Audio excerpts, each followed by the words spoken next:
समाचार अब तक, सत्य का साहस। नमस्कार, आप देख रहे हैं समाचार अब तक। मैं हूं रिंकू और आइए जानेंगे देश से जुड़ी 6 बड़ी खबरें विस्तार से।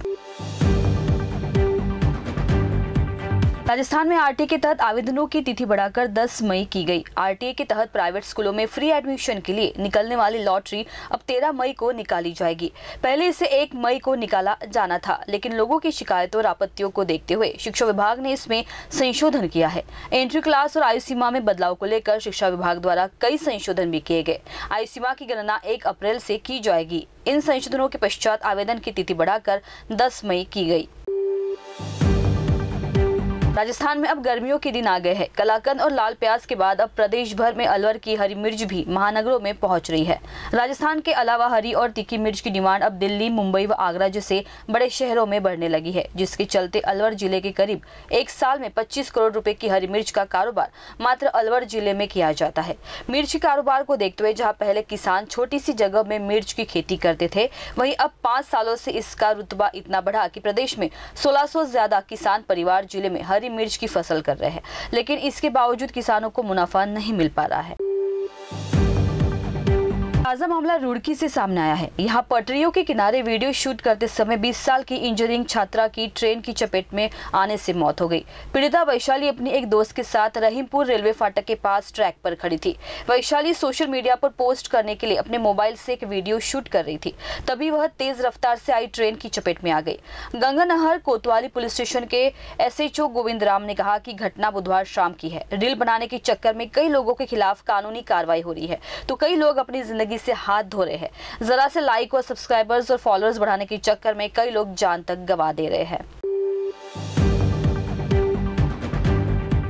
उत्तर प्रदेश के गाजीपुर में हुए सड़क हादसे में एक ही परिवार के 2 सदस्यों की मौत हो गई, जबकि एक अन्य शख्स घायल हो गया। मृतकों में गर्भवती महिला और उसका 4 वर्षीय बेटा शामिल है।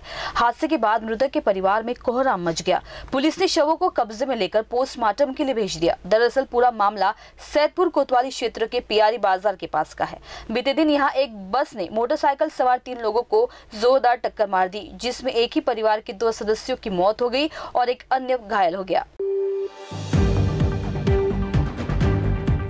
कर्नाटक के हासन से सांसद प्रज्वल रेवन्ना के खिलाफ विशेष जांच दल SIT ने लुकआउट नोटिस जारी किया है। यह नोटिस प्रज्वल की उस अपील के बाद आया है जिसमें उन्होंने SIT के सामने हाजिर होने के लिए समय मांगा था।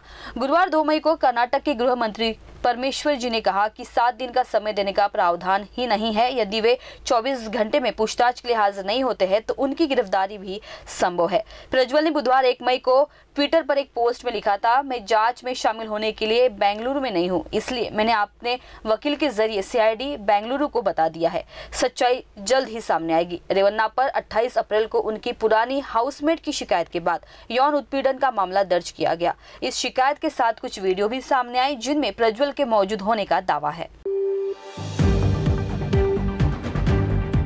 दिल्ली हो या यूपी, अप्रैल के महीने से जो गर्मी पड़नी शुरू हुई उसका असर मई में भी दिख रहा है। भले ही मई का पहला सप्ताह दिल्ली, उत्तर प्रदेश के कई शहरों के लिए राहत भरा रहने वाला हो, लेकिन आने वाले दिनों में ये गर्मी आपके होश उड़ाने वाली है। हाल ही में IMD ने मई महीने में लू को लेकर ऐसी भविष्यवाणी की है जिसके बारे में जानकर आप हैरान रह जाएंगे। मौसम विभाग के अनुसार इस महीने देश के उत्तर पश्चिम और पूर्वी क्षेत्रों में इस बार दोगुनी लू चलने की संभावना है। IMD के अनुसार हर साल मई में दिल्ली, उत्तर प्रदेश, पंजाब, हरियाणा, राजस्थान, पूर्व मध्य प्रदेश, गंगेय, पश्चिम बंगाल, बिहार और दक्षिण प्रायद्वीपीय भारत के कुछ हिस्सों में 3 दिन लू चलती थी, लेकिन इस साल 5 से 7 दिनों तक लू चलने का अनुमान है। इसकी बड़ी खबरों में बस इतना ही। आप देखते रहिए समाचार अब तक और बने रहिए हमारे साथ। धन्यवाद।